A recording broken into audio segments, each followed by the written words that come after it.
Welcome to Malcolm Reed's How to Barbecue Right, a podcast where we talk about barbecue, share recipes, and discuss all things delicious. And now, here's your host, Malcolm and Rochelle Reed. Hey, welcome back to the How to Barbecue Right podcast. I'm your host, Malcolm Reed, joined by my lovely and talented wife, Miss Southern Shell. Shell, how are you today? Doing great. We've had a great day today. It's been a great day because we got a special guest. I know everybody out there knows the world famous Mr. AB. He is in the house from California, come out here for us to work on some recipes together and learn some things. AB, thanks for coming out, man. Yeah, thank you. You know what? Thank you, too, for having me. I'll just start by saying that, you know. Man, it's been a lot of fun. We're doing this podcast kind of at the end. We spent a day kind of going out and showing you some of my favorite restaurants and some of my favorite menu things in barbecue in Memphis, where I grew up, and things that I go to eat with my buddies. I wanted you to hopefully get some inspiration for some of that. That was part of when we started first talking about coming out. We were trying to figure out what we could do with each other, and I know you do a lot of stuff. A lot of great cooking, not just grilling and stuff, not just barbecue. It's cooking across the board, and I hope you picked up some stuff on this trip. That's an understatement. You did a great job. Everywhere we went to, there was great, good representation. What this region has to offer. Me being in California, you hear everybody talk about, Memphis this or, the styles. They talk about the music and stuff like that. But I really feel like that coming here, and spending this time with you and seeing what you guys eat, listening to the music and things like that, I think I'm going to take a little bit of that back to Cali. Yeah. Well, hey, I can't wait to come out there, man. I got to get that trip planned up. Oh, yeah. You've never been West Coast? Never. I've never been West Coast. Yeah. Well, I got some big shoes to fill. I'm excited. So I guess Shell's come up with some questions. We kind of, try to jot down, have loosely what we're going to talk about today. We can go anywhere. It's our podcast. Okay. We ain't got no script. But Shell, first, before we get started, did you have any housekeeping stuff we need to talk about? Not today. Okay. I know we got We're going to jump right in. water tower coming up. It filled up, so we're excited about that. But, We got water tower, and the Palmer Home. Our Palmer Home event is about to close. Our fundraiser. It is over at Labor Day, actually. So, all right. Yeah, that's next week, right? Mm-hmm. We only got one more week left in that. So great. Well, we appreciate everybody that's helped us out with that Palmer we've Home already event. reached our goal. So we've raised over $20,000 for the Palmer Home. Awesome. Oh, nice. Awesome. Nice. Yeah, they're a local charity that takes care of children whose parents can't take care of them at the moment. So Okay. yeah, that's kind of where we like to help out and donate our time and efforts and everything. Yeah. Yeah. We love the Palmer Home. They doing good work. yeah. Well, first I wanted to talk about the experience yesterday. Yeah. Well, so I mentioned we went to 3 spots. First off, I laid out Cozy Corner. Now, Cozy Corner is, it's the ultimate Memphis barbecue joint. It's old school. Generations. I think they're, Mr. Bobby told us he was 3rd generation there, growing up in that restaurant. Mm-hmm. And man, they do it the old school way. We got to go tour the pits. I never got to do that. That was awesome. That was. They showed us how they cook stuff. Normally you go there for the Cornish hens. We had to try those, but the ribs was out of this world. Yes, I agree. Did y'all notice that there was a barbecue Hall of Fame trophy sitting there on the counter? I saw that. Yeah, that's well deserved. I promise you. Well, that was for actually Desiree Robinson. She's the first Black woman to ever receive that recognition. Really? Yeah. Oh man, that's amazing. Yeah. Well, So she was inducted to the Barbecue Hall of Fame a few years ago, 2 years ago, I think. Yeah. Yeah, and I saw the trophy sitting there. I thought that was pretty cool. That is cool. Nice. Yeah, so you got your first taste of barbecue spaghetti there. This is true. Now, earlier you started talking about inspiration. Like that right there had my wheels turning, buddy. That's something totally different. I like to spin on it.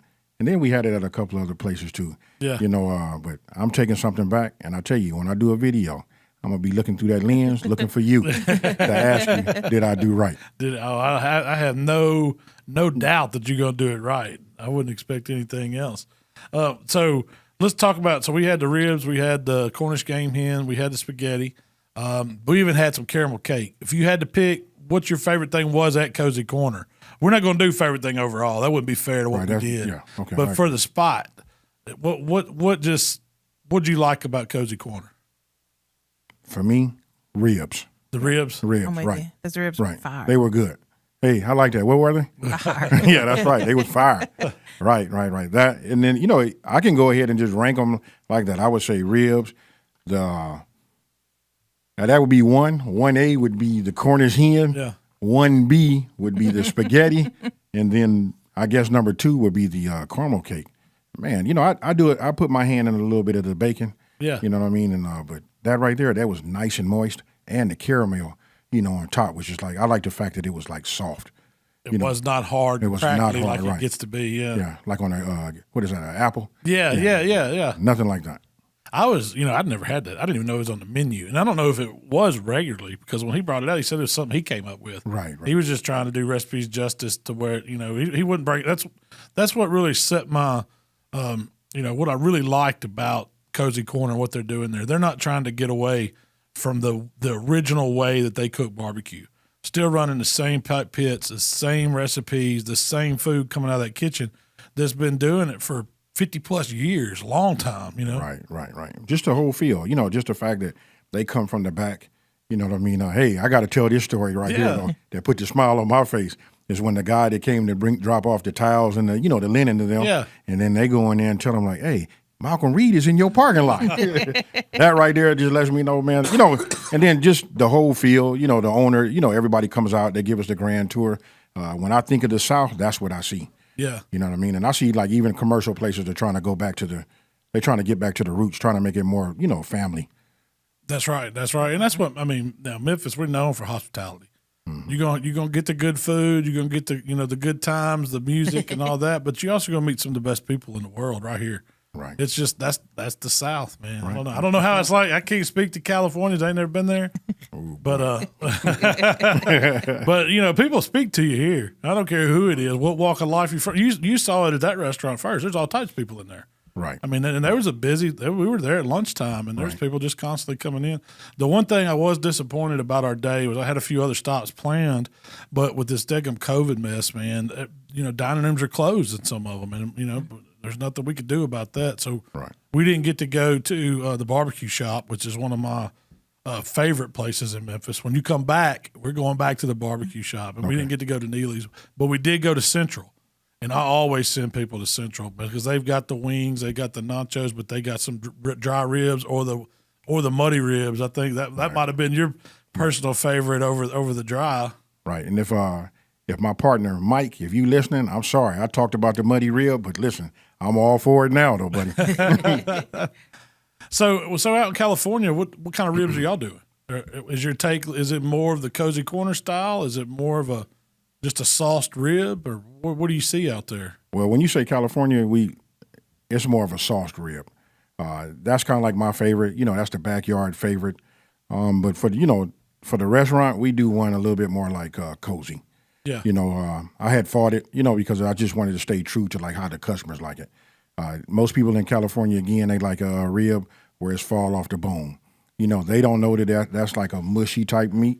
But they love it like that. And then you sell it to the public. If that's what they're asking for, you give it. But, both myself and Mike, we conflicted because we try to stay true to like the barbecue. We want to have some integrity, have some strength on the bone. You want to be able to bite it, see the curve from your teeth on when you pull the meat off, and it still sticks, but yet it still tender. And moist and juicy and all that stuff it's supposed to be. Yeah. That's it, When people come over to my house and then I think I've overcooked something or it's falling apart like you're talking about, that's the one they like. That's the one they like. They want to eat that one, and I don't know where that came from.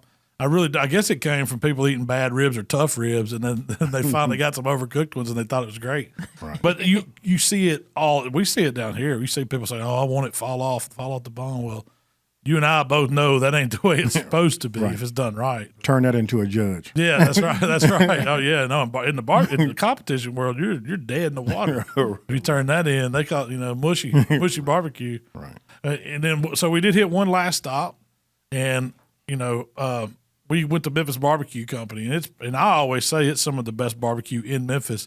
That's really not in Memphis. It's across the state line down in Mississippi, just up the road from us. But my friends Pete and Melissa own that place, and you can tell they're doing some business there, and they know what they're doing. They come from the competition background. Nope. That's competition style barbecue in a restaurant setting.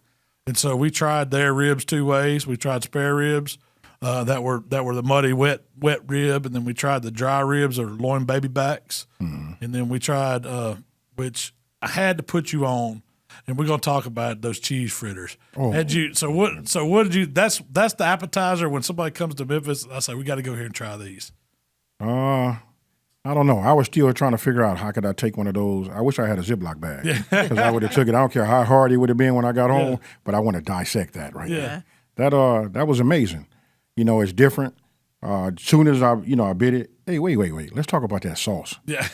Man, that sauce. What you told me, you say go ahead and cut it in half. Yeah. You know, do my little thing on there, get the sauce on there and just that whole combination. I hate to I don't want to like overdo this word, but that was fire. That was fire too. Yeah. Yeah. I don't know how to explain it. How would you explain that, Shell? It's a big ball of fried stuff with cheese. Almost looks like a hush puppy or something like that. That's what it. Yeah. And it's almost like it's pimento cheese without the pimento in it. It has some corn in it. No, it didn't have no corn. I guarantee you it didn't have corn in it. There was I no didn't taste the corn in there. There was no corn in it. It's all cheese. And I forget, I've asked them, that's the recipe Melissa and Pete hold. Like, they ain't giving that one out. They don't give that one the out. process, because I guess what they're doing, they take fresh cheese, they're big on, they ain't just using some old shredded bag cheese. Right. Because it's got that starch and stuff on it. So they use really good cheese, and that whatever they mix it's got to have some mayonnaise or some kind of binder in it to hold it together. Then they get it real cold, is what I'm guessing. Right. Then they get it into panko. And then they fry it to where it's just crispy on the outside, melty on the inside. Well, they got their process, down right because I can tell you when they deep fried that, you didn't see no spillage on it, no leakage, no nothing. But I would assume it's made the same way because I've made mozzarella sticks. Yeah, and that's the same process. The cheese, you freeze it, and that way when you put it in the deep fryer, it doesn't just ooze out. That's right. You don't overcook the insides. But whatever they doing over there, they doing it right. And I told you I saw something run on the floor, and when I caught it going out the door, it was a mozzarella stick. And I got it because he got no chance next to that. No chance. He just tucked his tail and ran. He tucked his tail and gone. So we tried a couple sides there too. We had the spaghetti, the barbecue spaghetti there. It was different. Yes, it was different. You're going to find different versions of barbecue spaghetti at Memphis. Just about all the restaurants have them. But they started that because there was this one restaurant years and years and years ago. Everybody was doing bean slaw, potato salad. He wanted something different. So he come up with the barbecue spaghetti idea, and it just stuck in Memphis. So you see it at restaurants. Sometimes, like the two we had didn't have meat in it. Right. They were just, it's basically like noodles and a barbecue type sauce. It's about the flavor. The Cozy Corner one reminded me almost of something you might see on a Asian menu because that noodle was more like like a lo mein style noodle or something that was just sauce, but it wasn't dripping in sauce. Now the Memphis barbecues was like a spaghetti sauce, like you might make at home. It just had those barbecue notes to it. It had the sweetness, it had the barbecue sauce and flavor. But a lot of times I see it in the barbecue shop they cover it in pulled pork, and that's what it's all about. That's my favorite. You done let the cat out of the bag because hey, I might as well go ahead and just say this because after what you just made, I can't see it without it. Yeah, I mean, for real though, you can sit down and get down on that. Oh, yes. Topped with that whole pork shoulder on some barbecue spaghetti like that. You guys got a napkin? I need to wipe my mouth right now. But that was the 3 spots we hit, and we did have banana pudding there too. And you said you weren't. Did you say you serve banana pudding at your restaurant, but you're not a big banana pudding fan? I'm not a big banana pudding fan, but the banana pudding that I do serve, I like that too. But this right here, excuse me, again, fire. I did like, if you checked our Instagram feed out yesterday, Tyler put up pictures of what all we saw and did and eat. And the last one was that banana. They served it in a big goblet. Like, if you ever been to a Mexican restaurant, they got the big monster margaritas. Yeah. That's what that was served in. It was good. Yes, it was. It wasn't as good as yours, Shell. you got them beat on the banana pudding. I don't know if they had as much cream cheese in theirs as you put in yours. That's a secret to our banana pudding. She puts cheese in banana pudding. Well, I'm going to say this right now. It might not be a secret no more. You know what I mean? Because you got to remember, I cook now. I listen to everything. Oh, no. Throw you some sweetened condensed milk and some cream cheese and banana pudding. Oh, man. It takes it to another level. I don't know if anybody else says that, but. Yeah. No, it belongs. It does belong. You can leave out the bananas for me. I don't even need the bananas. I just like the pudding. I like banana-less banana pudding. Yeah. So after we spent all day doing that. I don't know about you, but I was down for the count. I had to go home and lay down for a little bit after we ate all that. Well, let me just say this. It's been a long time since I just ate one time a day. You know what I mean? When we were done at about 3:30, that was it for me. I didn't eat again until this morning. Do you count that as one time? Because we ate, that's pretty much true. ate from 11 to 3. That's true. If we'd have did that all at one place, that'd have been something. At least we did have some drive time in between them. But, it was so much food, I couldn't even slouch. Yeah. I felt like if I slouched, it was going to come up. I just had to sit straight up and erect. Stay straight. Just like this. Hey, matter of fact, sit on the bed and put my back up against the headboard. I can't even slouch. Gotta let it digest. Right. Could y'all have gone one more spot? No, I could not yesterday. Really, we didn't eat. I mean, we didn't eat dinner. You had to feed Michael something. I was like, nope, I'm done. And so we were getting ready for today. Really, though, I knew we were gonna have a big day today. And what we did was we started out. We want to do a collab. I always like to bring people when guests come to my channel. I want to learn something from them. And so when we first hooked up, I was like, man, I'm going to ask him and see if he'll do those lemon pepper wings. These guys it's the better than the Wingstop wing. And, we talked about it, and he's like, man, there's nothing to it. So you said, of course I can do that. Right. And so you come, and, man, it knocked my socks off. I'm a wing junkie. I love wings, and I don't care. I get them from the corner places. I get them from Wingstop, wherever. It don't matter. I make them myself. But those lemon pepper wings were some of the best lemon pepper wings I ever had in my life. Your recipe lived up to the hype. Hey, thank you, buddy. And you know what I'm going to say? Listen, I appreciate everything you said. I think when it comes to wings, it's more so the cooking process. And when you cook them properly, you know what I mean? You can almost do anything to them. But when they cook like the ones that we made, they were just right. And that butter sauce, though. That's it. That's it right there. I know your brain. I could hear it turning. You was like, oh, yeah, we finna level these up. Yeah, I know you finna level that up, and I can't wait. I got to. Oh, yeah. Because, I'm going to run through this just so I got it down. Yeah, I want to know what's these were just whole wings that you picked up from the grocery store. It was like a 5-pound package. I cut them in half this morning, dejointed them, created flats and drummies. Why did you buy whole wings and then cut them down? Well, because the party wings that I've been getting at the grocery store have been way too small. I can't get I don't know if it's just the supply chain issues now or what's up. There's that many people buying wings. First off, wings went up high. Yes. And then second, you don't see them. So these were fresh, not froze wings. And I really prefer to cook the whole wing. I think I can cut them up easy myself, or I can fry them whole. I like frying them whole sometimes. You ever do that? Yes, just I a do. whole fried wing? Mm-hmm. But that's what we started with. I grew up on it like that. Yeah. That's what my mother did. Fold them up into the triangle. Yeah. That's how they go. Yeah. When I go to wing joints, I always opt for I'll get a 5-piece whole instead of get a 10-piece flats and drums. Right. I think it tastes better. Mm-hmm. The way the skin is, it stays over it, and the juice stays inside like these did. Mm-hmm. But so we started with those wings, and we got them in a light dredge, seasoned flour. You got to season it flour. You can't just go straight all-purpose flour. No. Salt, and you know what? And again, remember, I'll tell you a real pro tip is a lot of people don't taste their flour. I know it might sound strange because if you've never done it, yeah. But you taste your flour. That way you make all your adjustments. So when your flour tastes good to your palate, that'll guarantee that your wings are going to be great. Anything that you dredging will be fine. I'm going to have to do that. I've seen my mom do it with cornbread, making sure she got her cornbread tasting right. Yeah. Same Before principle. she bakes it. Yeah. Same principle. Yeah, I'm going to have to start doing that. Do you always just put salt and pepper in your flour? Well, we were doing lemon pepper wings, and I didn't want to overpower the lemon. Yeah. The lemon pepper seasoning, so that's why I just do it salt and pepper. As your husband knows right there, that right there is the magic. That's the magic dust, That's it. It's like my AP, the salt, pepper, garlic. That's something flavors everybody knows. You got to have that. Right. But you did. I know in your video you mentioned that if you wanted to put some lemon pepper in there, go ahead and start that party. You can. You could. Right. Yeah, right, you right, could. Right. Wouldn't hurt. Right. I wouldn't go overboard in the dredge. Well, so that's what I was worried about. Coming here, I don't know how everybody's palate is.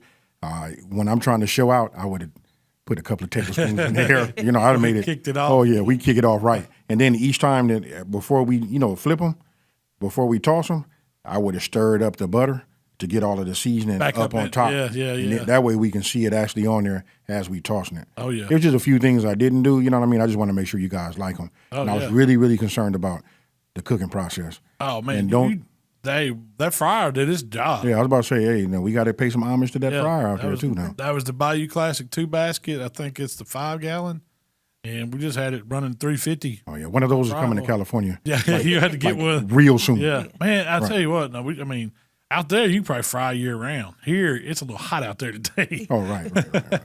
But we are, from cooking catfish to wings to corn dogs, anything else you can fry, we're always doing it outside. I mean, one, it don't smell my kitchen up as bad. I can cook, I can have that out in my cooking area, put the lid on it. It's easy to drain, easy to clean, and I can keep all that mess outside. I don't get that splatter all over my kitchen counter, stove, whatever. But I noticed you got a cool little fryer. You had it was a Tefal? A Tefal, had the lid and everything on it. Yes, I might have to check in to get one of those. Yeah, perfect for the big city. Yeah. You know what I mean? But when you're down south, though, when you think about anything like big, large cooks and things like that, it says outside automatically. Yeah. No, you got to get you one of them. Oh, yeah. So we fried those wings. It was about 8 minutes, I'd say. Yeah, about 8 minutes. Perfectly golden brown. Right. I had the Traeger sitting there running 350 just to keep the first batch warm while we got the second. Because, even running 2 baskets, that was a lot of wings. I don't know, 5 pounds, it probably made 20, over 20. I bet it was almost 30 wings probably. Yeah, that wasn't, yeah. But so it took a couple batches. You don't want to crowd the dredge. You don't want to crowd the oil. They gotta have room for the grease, the oil, all that heat to get around them. Make them crispy, make them golden brown. If you crowd it up, it's all going to stick together, and they're not going to cook, even. Right. So once we got them cooked, it was time for you to work the magic on the butter sauce. So tell everybody that ain't seen the video about the butter sauce. The butter sauce, and when I tell everybody, you guys are going to be like, that's it? So listen, all we do is it's more than it's more right, than right, you let on. Okay, so what you do is you just take a couple of sticks of butter. You go ahead and heat those up. Since we was on the Traeger, you just put them on the Traeger, let that, come down and melt completely. And then you want to go ahead. Now, here's another thing you want to taste that too also. You know what I mean? So we add a little lemon pepper seasoning to that. And then it depends on now. If you make your own, and, of course, that I made my own. I made a salt-free version so that I can add, when I did it, so that I can add my salt to it. But you want to taste and know the type of lemon pepper seasoning that you're using. So if it's got enough salt, anyway, you mix it all together, and then you want to taste it. If it tastes good to you there, listen, that buttery goodness. Oh, and we use salted butter also. Yeah. You know what I mean? So then you just pour it over the top of there along with the seasonings that we had in our flour. It still allows you to taste the chicken, so you can, that's still good.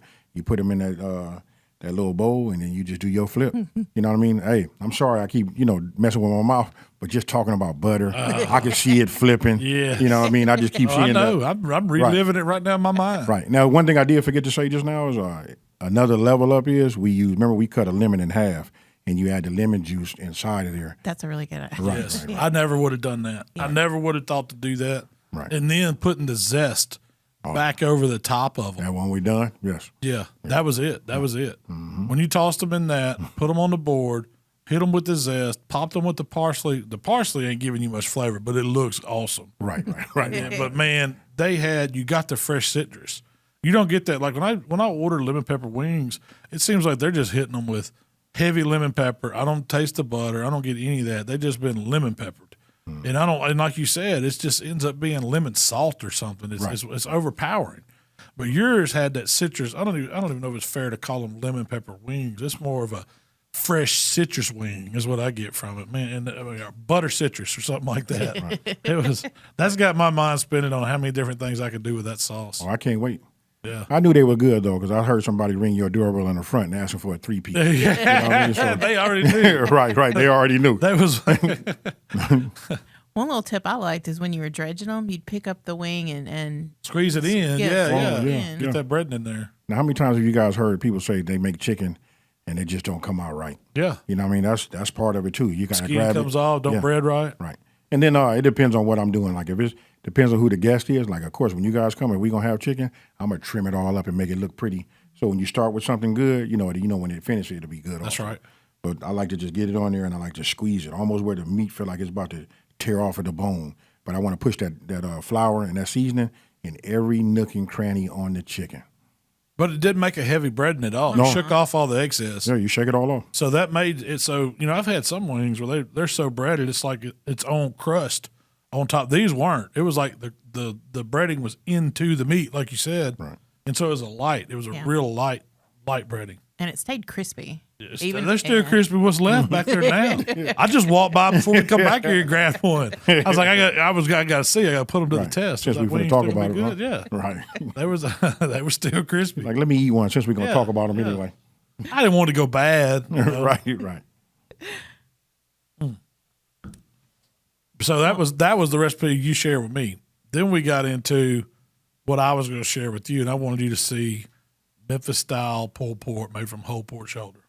Man, I'm gonna say this. I know it's on record, but that might make me re-freak what I do at my own restaurant. Oh man, come on. I liked everything about it. Yeah. Hey, you know what? Another thing too that really hadn't come up. The way you talk is so descriptive. Man, I'm sure that's why the people that follow you, I love it because I'm sitting across, and I'm gonna tell everybody now. You know what I mean? I'm not starstruck, no kind of way. But I knew who you was, long before you would even know who I am. I've been a fan of your channel, forever. And just to be sitting across from here right now, man, this is surreal for me. You know what I mean? Hey, this is real. And then it's not just me and you doing the collab. I came out here to learn and get inspiration, and I got it. I don't know. I'm a real man. It doesn't take nothing away from me because I was a knucklehead and all of that. But you can look at my eye. You guys sitting across from me. You see my eyes? Yeah. I want you to look. I'm talking from my heart. You know what I mean? I believe you. I mean, hey, you talking about you real AB? Oh yeah, I stay 100. I might be crying, hurting somebody. You know what I mean? I really don't want to choke you, bro. But you know what I mean. But no, I'm giving you a piece of me. I come out here. I have inspiration. You can't stop me from coming back. You know what I mean? Oh no, you're right. You're right. Right. No, we gotta get you back from Memphis in May, man. You would. Love it. Yes. If you've never seen barbecue competition on that scale, no, not you on would that not scale. believe it. Yeah. No, we passed by it. When you just looking at where they host that event at, Yeah. oh, I got to be a part of that. No, it's amazing. It's Yeah. like nothing else. Right. We take it for granted. It's in our backyard, but we hadn't missed it. We started cooking it in 2006, and we hadn't missed a year. And I guess COVID, they canceled it that year. But we did get to have it this year, and so it's I'm already looking forward to next. It's so much fun. I mean, it's fun, but it's also it's a lot of work and it's serious cooking. There's so many good cooks down there, man. You got to bring your A game with everything you do. All right, but they got a lot of ancillary categories that you might like to get in on. Yeah, they got wings. They got they got beef, pork, chicken. Pork's the main three categories. But seafood, exotic, I mean, they got a category for you. Yeah. What kind of seafood? Anything you want. We just got to go in a to-go box. That's the only, it's got to go in the box we turned it in on, which is like the box we had those wings in, like your standard takeout. Right. 9 by 9 clamshell, I think. Yeah. Standard clamshell. Yep. And it has to have six pieces. Most of the time, something bacon stuffed wrapped shrimp or lobster tail or something. People throw down now. I almost said something. Cajun is my thing. Oh, is it? Okay. That carries my channel. Yeah. Listen, go figure. Smoking and grilling with AB. I'm known for my Cajun recipes. Yeah. But I will almost say what I would make and take down there. I'm gonna keep it. Yeah, keep it. We're gonna talk. We'll talk off camera about that. Yeah. See how that. I got you.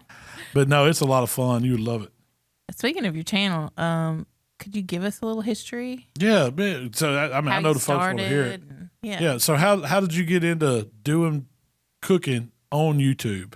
I know you come from a background of being a contractor. Right. Go ahead and explain it, man. Just being contractor. I'm a welder by trade. Moved myself up, started running the job, became a PM. Being separated from my family. My wife said one day, I'm gonna open up she said, I'm finna start a channel. I said, what do you mean? She said, I'm finna start me a YouTube channel. And I said, I'm finna start one. Then my wife tells me, you've been saying that for years, because I make my own barbecue sauce. Yeah, okay. So I thought YouTube would be a good way to let everybody know that, hey, AB has a barbecue sauce. But I never did start it. So I finally started it. That was 4 years ago, right? And it took me a month to make my first video. It's still up on my channel. It is the worst thing on YouTube. Yes, I agree. Hey, no. I got you guys beat. Can't be. Man, can't be worse. Bro, when I look at it, I don't even recognize me. It just, and it went from there. I just kept doing it. I love what I'm doing. I just kept pushing forward. Even after working 12 and 14 hours a day, 7 days a week, did that for a year there. Did that every day. But when I got off work, I went to the grocery store. I did all of that. So I can tell you this. When you want to grow a channel, you got to have a little obsession about what you're doing. No matter what you're doing in life, you got to be a little bit on the obsessed side. So it was that. I love what I was doing, and that's what pushed me through. I've been raised on this part, like, we don't know what it's like to say I'm tired. Because if you got time to sleep, you got time to do something else. So that's work ethic there. Yeah, that's work ethic. Just kept doing that. And before you know it, I looked up and I had 5,000 subscribers. Yeah. And then I started telling my wife, hey, I'm going to get 100,000 people. My wife and my brother-in-law, we used to meet every Saturday. My wife would fly in every other week. She'd do her thing, her makeup in the corner in this apartment.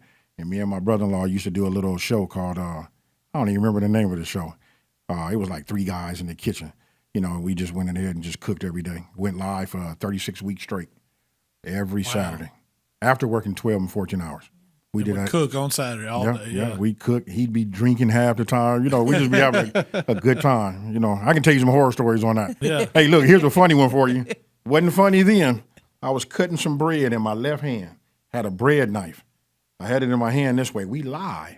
So I'm talking and laughing and grooving with everybody. And my wife was reading the comments. And I'm sawing like this through the bread and cut my hand. And it was dripping. You know on camera, live, dripping blood. Live. I couldn't tell everybody, hey. And I had the bottom of the bread started getting red. Oh, man. So I had to just like ease it down, Yeah. move over by the sink. I was like, hey, pass me a paper towel. Yeah. And he tore me one. I said, no, I'm going to need more than that. So you played it real good. Yes, I did. Then I said, I'll be right back. I went over there and showed everybody, look, I need stitches. Right. Yeah. So when did you finally feel like you were getting some traction with the YouTube channel? I mean, was it right off the bat, or was it slow, or? Well, I don't know. When I got to 5,000, 10,000, I felt like I could get to 100,000. Yeah. I didn't think I could get no further, and I felt like that was going to be a push. You know what I mean? Like a real feat to get there. But then as it started growing, you start reading your comments, you start interacting with all the people that follow you. And it's just one thing led to another. And before you know it, I had the silver plaque. Yeah. And then, now I'm looking at my wife asking her, like, is $1 million achievable? You know what I mean? Is it for real?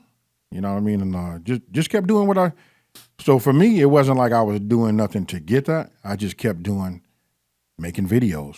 You know what I mean? Just showing people. And I started off saying this, tell everybody, get out of them drive-thrus and leave that paper bag alone. Yeah. By me being a roadie and being away from home, now you can start making food. All you need to do is travel with a crock pot, maybe a couple of the utensils, and you can make food. So is that where the copycat inspiration comes, showing people how to make? Oh, yeah. They ain't got to go to the Chick-fil-A to get that sandwich. You ain't got to go to Chick-fil-A, no.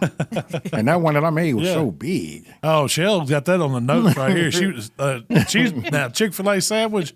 She thinks that's the best chicken sandwich made. Just the regular, the 2 pickles and the bread, and the pack of mayonnaise or 2. Now let me ask you this: she's on the pickle, you like the what is that? The bread and butter, or you like deal?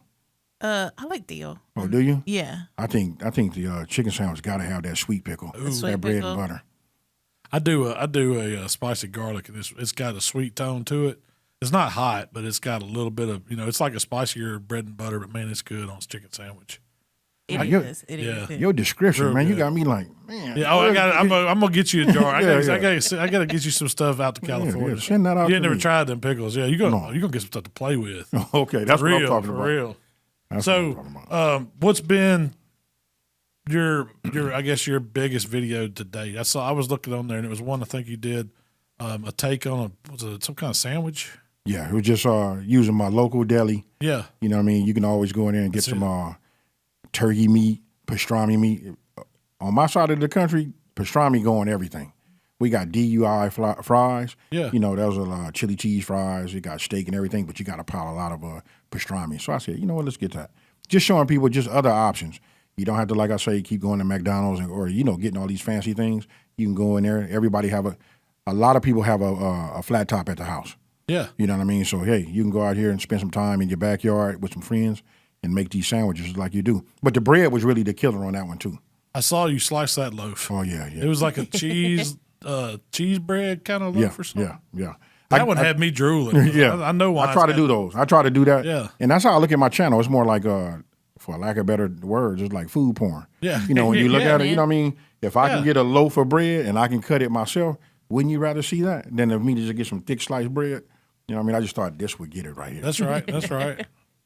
So I get asked this all the time, so I'm going to ask you. So how do you get your ideas for the videos you're going to do? Because I know how hard it is to get some inspiration. You're always looking for inspiration. Yeah, I'm always looking, yeah. Oh, yeah. I'll start right by this one right here. YouTube University. You know what I mean? I watch my favorite channels. You know what I mean? I watch what you do. Yeah. You know, like that. And I say, hey, you know, I know how to do that. Maybe I can put my own spin on that. You know, a lot. I done ran through my family recipes.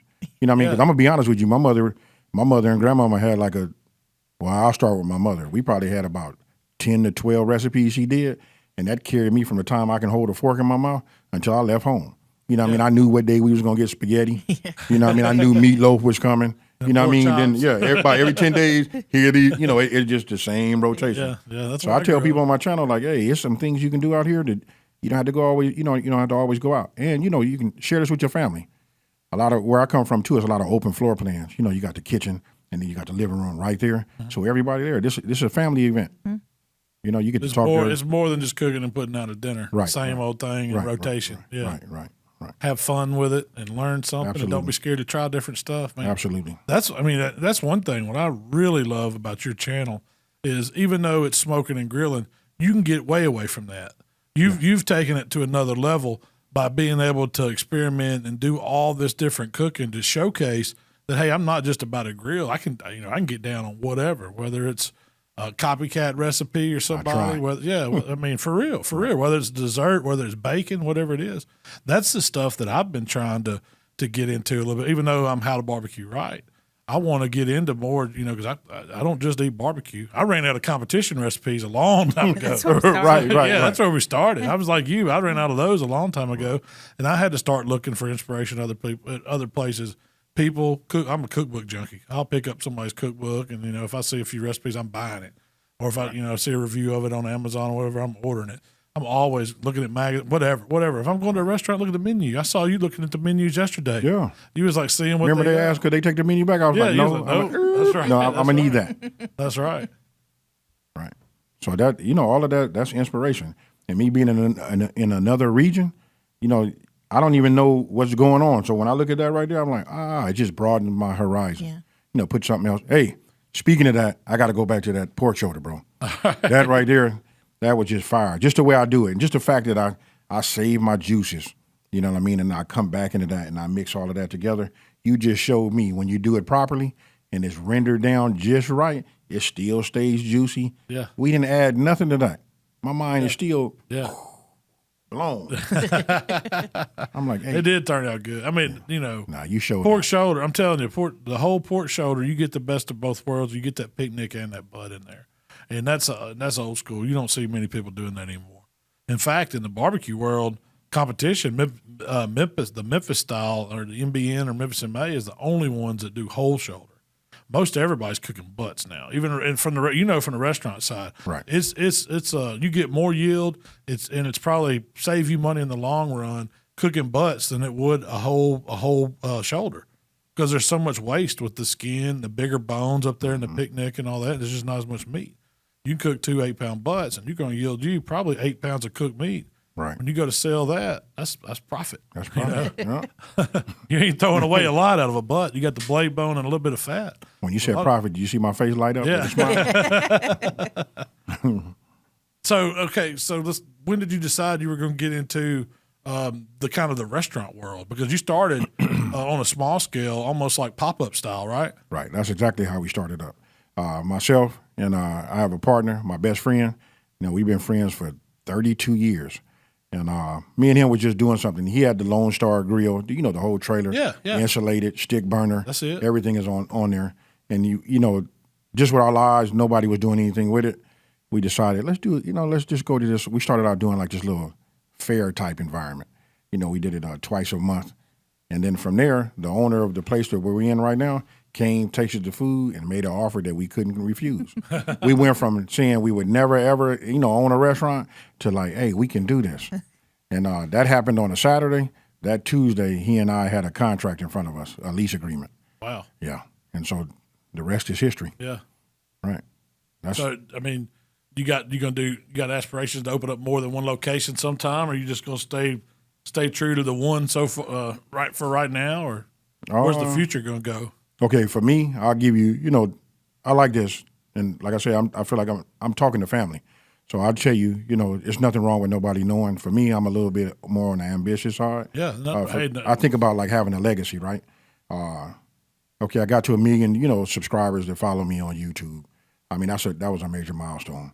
I do have a restaurant, along with my partner Mike.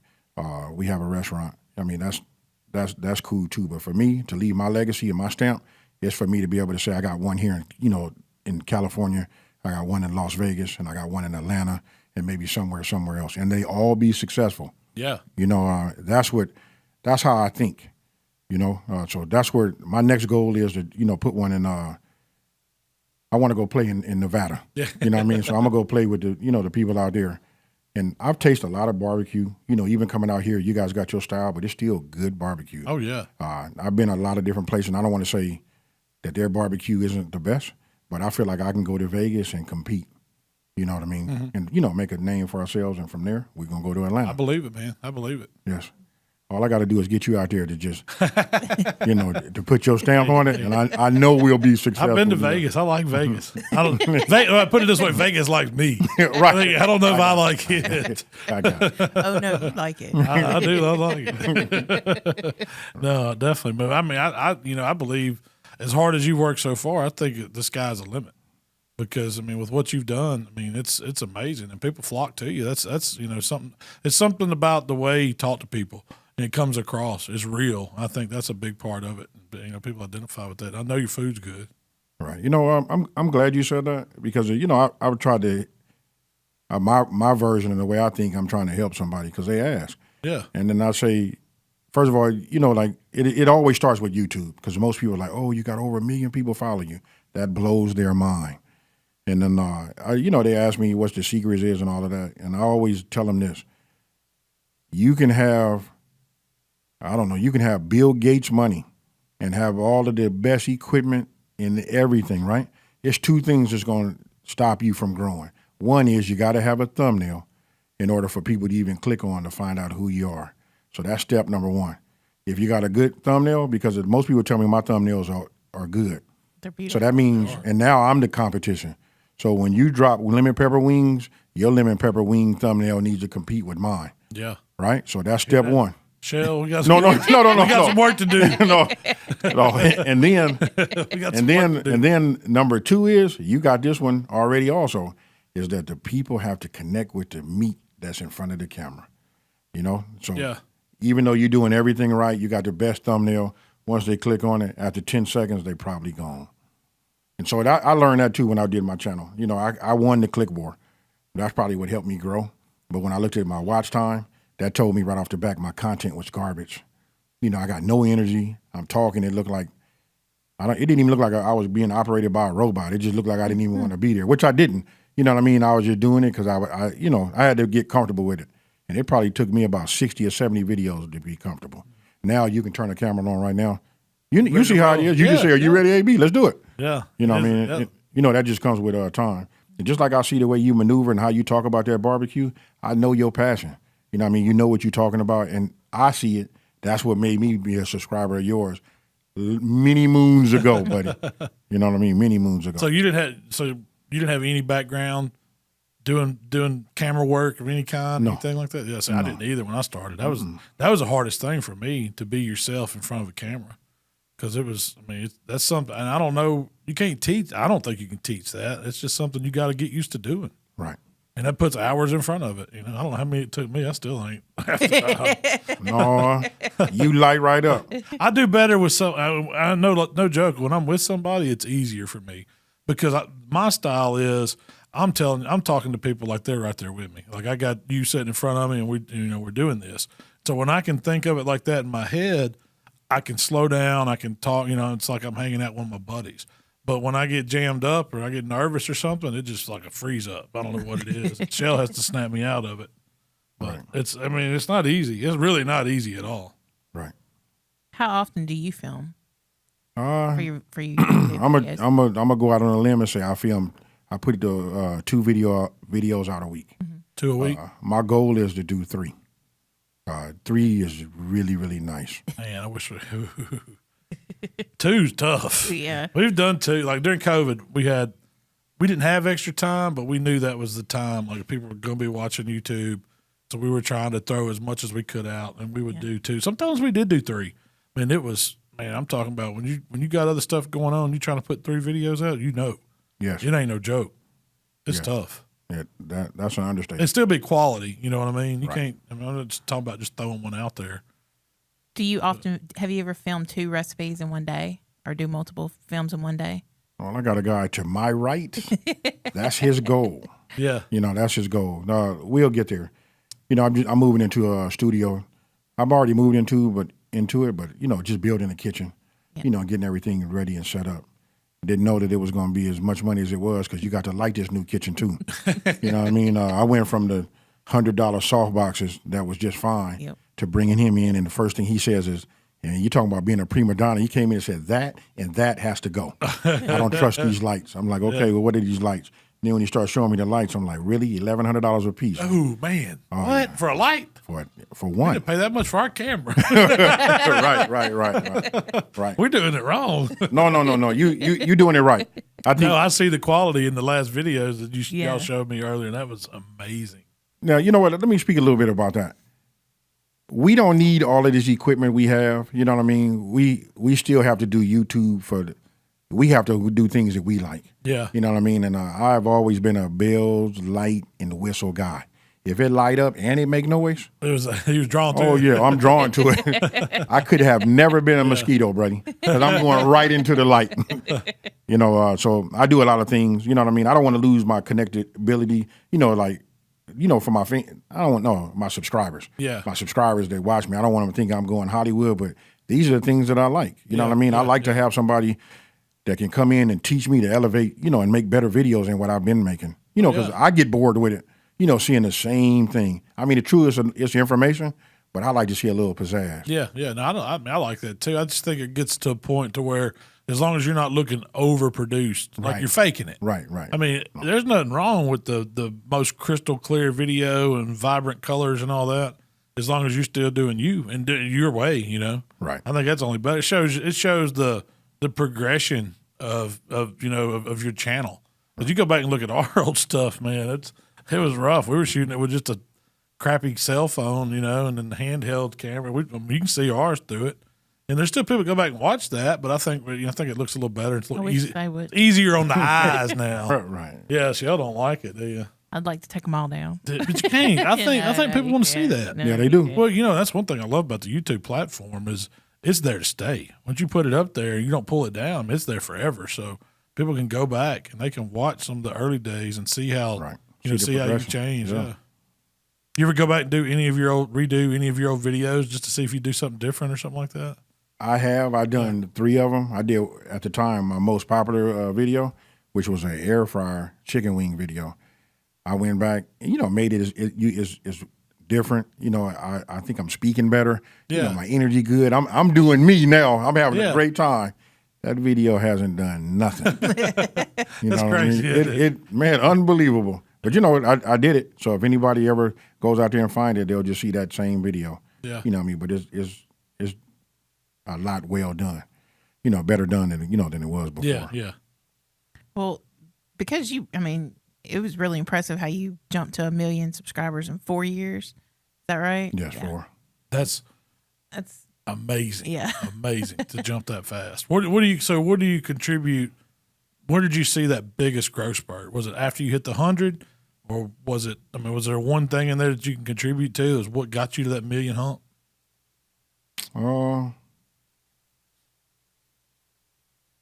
I hate to keep it silent that long, but I'm thinking about what what I say.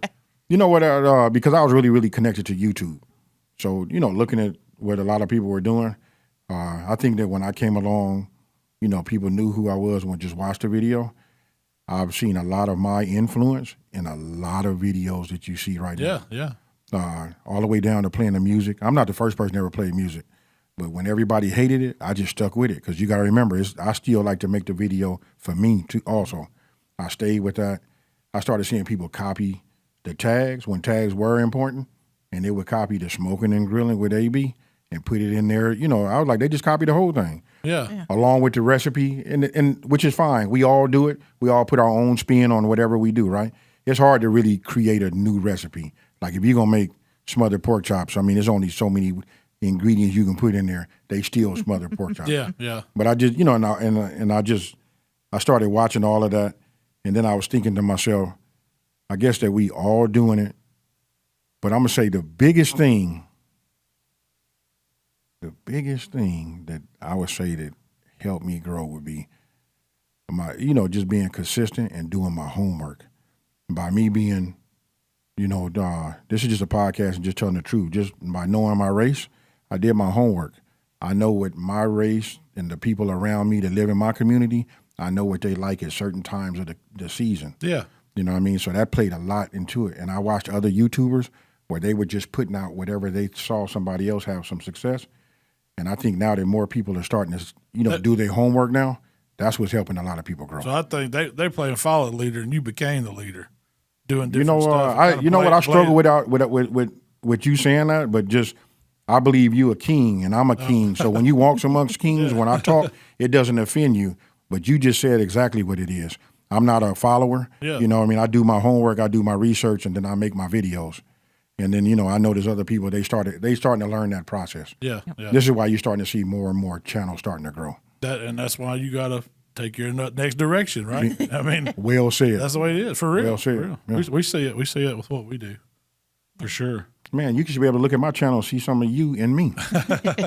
I mean, I tell the truth.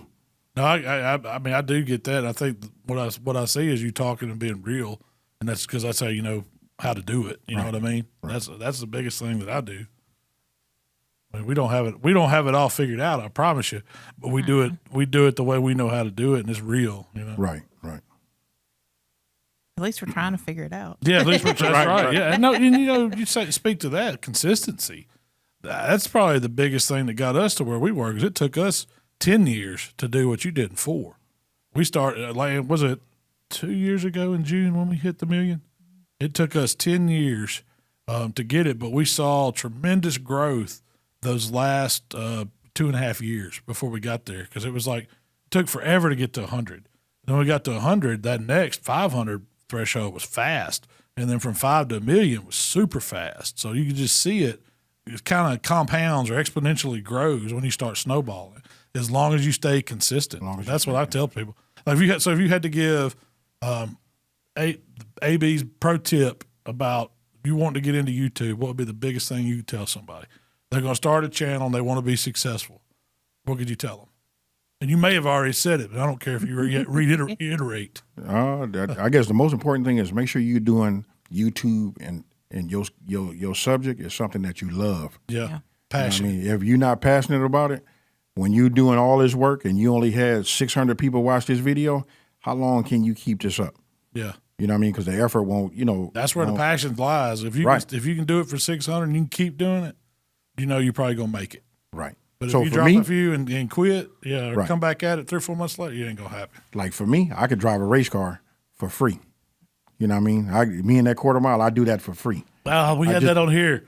We had that on here to talk about the drag race. We go keep going. You do that for free because that's your passion? That's my passion. I mean, I make money. I don't make no money. I get something back. That's what I'm saying. Yeah. The little money that they pay and what I got in on my car, it doesn't equal that. But that's just a love of mine. And so that's how YouTube is for me.